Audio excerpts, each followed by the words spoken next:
Right there. Yeah. Bring out Ecclesiastes 7. The heart of the wise is on the house of mourning, but the heart of fools is in the house of mirth. One more time. I don't think they heard you. One more time. The heart of the wise is in the house of mourning, but the heart of fools is in the house of mirth. And what's that word for heart in the Hebrew? Mind. Yeah, Mind. it means mind. What's the word? Gotta remember that. Lie. Lie. You know what I'm saying? But that's what it means. It means mind. Exactly. Keep going. What you in? Ecclesiastes 75. Okay. Let I bring that up. Ecclesiastes 7:7. Ecclesiastes 7:7. Surely oppression maketh a wise man mad, and a gift destroyeth the heart. See? So surely oppression maketh the wise man mad. That's why you're gonna be sorrowful. Why would the Lord be happy if he know he the Lord and during this time he can't save his people? He can only try to teach them, but he can't kill this goddamn cracker. You know what I'm saying? That wants us dead. He puts stuff in your food to kill you. They're trying to pass a law in Alabama that all men that's 50 or have 3 kids or just had their 3rd child, they gotta have a vasectomy. Just did a lesson on it. And guess who they used to decree it? A damn so-called black woman, damn Eve. All over again. Goddamn Eve in the serpent.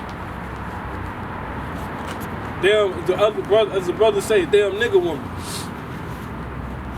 Hey man, you can't make this up.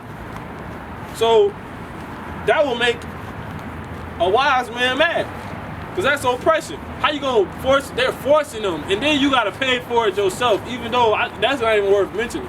They're trying to make that, they're trying to force that as a damn, basically a balance because the state had passed a law on banning abortion. But this brother gonna say a man shouldn't have any legislation over what a woman does with her body. Cut her up with the lesson completely. We the judges of the earth, men. You know what I'm saying? We can go in a whole nother category. Don't even worry about that right now. This shit is crazy. But that's why the Lord was always sorrowful, and he was acquainted with grief. Get that one last scripture really quick, Lord. It's Ecclesiastes 7:6. It says, "For as the crackling of thorns on the pot, so is the laughter of the fool.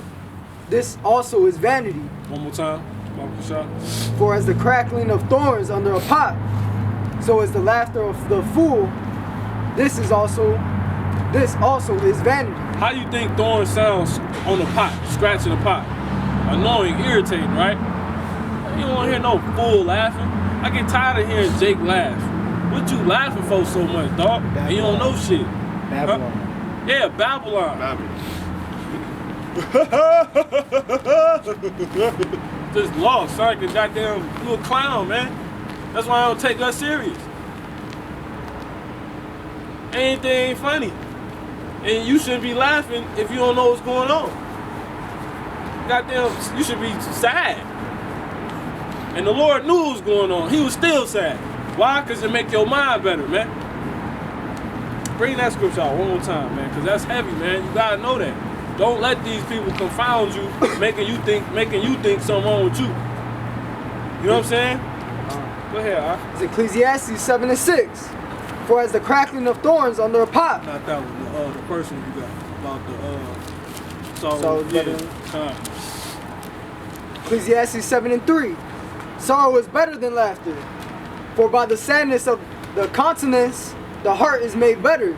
Boom. Because think about it. When people see you sad, what they always do. You good, bro? What you thinking Exactly. That sparks a conversation. Yeah. A conversation supposed to do what? Edify you. Get your mind right. You see that? That's why sorrow is better than laughter. Adversity is your best friend. Exactly. If a nigga always laughing, he ain't ever gonna have a chance to have an edifying conversation. See if he need to be checked on. You good, bro? Nigga, oh, and that's Jake. It's niggas you see, I'm talking about niggas you always see laughing. And then you would ask them, then you would tell these motherfuckers, you know, that's not balanced. You be like, bro, you always laughing. And these same people would be like, man, I can't be negative. You know what I'm saying? I can't, you know what I'm saying? And just be bugged out with it. They have a whole reason why they always laughing.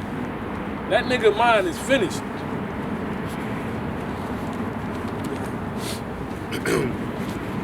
This Isaiah 53 and 4. Surely he hath borne our griefs and carried our sorrows. Yet we did esteem him stricken, smitten of Yahweh, and afflicted.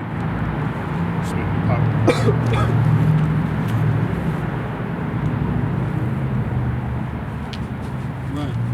So there you go. So read that one more time. Isaiah 53 and 4. Surely he hath borne our griefs. Now, this how we know the Lord was on his way to come. Because who is this talking about? What book are we in? It's Isaiah. Isaiah was a what? Did Yahushua come before Isaiah? There you go. Who does that sound like? Read that again. Surely, this Isaiah 53 and 4. Surely he hath borne our griefs and carried our sorrows, yet we did esteem him stricken. Who died for the nation of Israel? So it say right here, this man, it's a man, Isaiah talking about, that borne everybody grief and he carried their sorrows. That's why Yahushua was so sad, man. He's carrying our souls. Everybody. And he knew it the whole time. That's why he told him to forgive us, for we don't know what we do. Exactly. Give them, Father, before they know not what they do.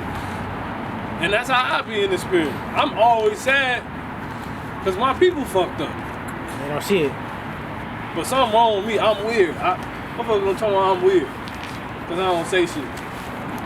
Shit crazy, bro. My people fucking sick, man. And y'all wonder why we talk raw. Because we in reality, man. I ain't got time for all that shit. I'm a work in progress. Sugarcoat don't do nothing. Huh? Sugarcoat shit don't do nothing. Man, get that. What is that? 6 and 11 Corinthians, 1 Corinthians. Though I'm rude in speech, yet not in knowledge. And Yahushua was rude. You know what I'm saying? Fuck out of here, man. Look where we grew up. How the hell am I supposed to be? Like, what is wrong with you people? You said 1 Corinthians? It's 6 and 11, I think. Somebody can search it and make sure that's right. Rude in speech. It should be 6 and 11. It's 6 and 11 something. No, it ain't it. Yeah, you in second. That's 1 Corinthians. Yeah, you in second. 1 Corinthians. You want me to read it? You got it? Yeah. What is it? And such were some of you, but ye was washed, but ye had sanctified, but ye are justified in the name. Where you at? 1 Corinthians 6 and 11. No, that ain't it. 2 Corinthians 11 and 6. Yeah, it's 11 to 6. Same exact thing. Go ahead. 2 Corinthians 11 and 6. It says, but though I be rude in speech, yet not in knowledge. See that? So don't let these people bug you out. But we have been thoroughly made manifest among you in all things. Who else out here doing this? And we made manifest. It's clear our intentions. It's clear we got the knowledge. But they worry about how it sounds. What? You don't even know what this talking about. I'm telling you what it's talking about. You mad. Bro, I'm telling you, this is why you be pissed off. Like, for real. Cause like, okay, bro, even if I wasn't pissed off and I went around with a tape to my forehead or telling people like, yo, you know you're my people and it's gonna make me mad cause, or every day if you don't wake up to this, I can say that. Stop. But then you don't come into the fact or you don't come into the truth. So either way, it's like, damn, you do, damn, you don't. And that's the reality that men in the truth understand. You're going to eventually get to the point where you're going to stop trying to teach everybody. You're just going to start looking for men that fit what the Most High want. Where that humble dude at? Because you know he only dealing with men, right? Let's go into that. You can finish that in Isaiah 53 and 3. I mean 53. And we're gonna go into how the Most High only dealing with men. Line up with the first scripture. I think it's Proverbs 8 and 11. That might be it. And it's another one.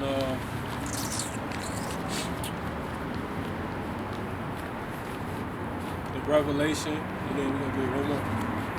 You got it? Isaiah 53 and 3? Yeah, he going. Isaiah 53 and 4. I'm gonna reread it.